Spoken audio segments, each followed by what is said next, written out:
Alright guys, right now I'm going to teach you how to update this guy. So to update it, it's actually very easy. Just tap on your Xbox button. Once you go there, what you want to do is tap on this selection, okay? So that's your second one. Scroll down, it's going to say open Windows. So that's what you want. You want open Windows settings.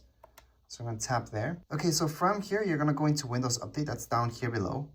So that's on the left hand side, all the way down. Select it. And from here, you guys can actually update this.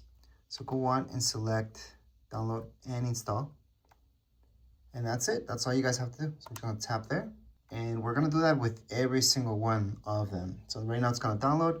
How long will this take? Well, it does depend on your internet speed. But you definitely don't want to do this if you want to be gaming at the same time, by the way. Although you can. But usually you don't want to do that.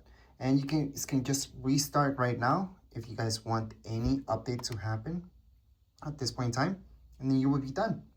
And as far as this video goes, you're all done. If you guys have any questions, comments, you guys can put them in the comments area. Don't forget to subscribe and like. Thank you.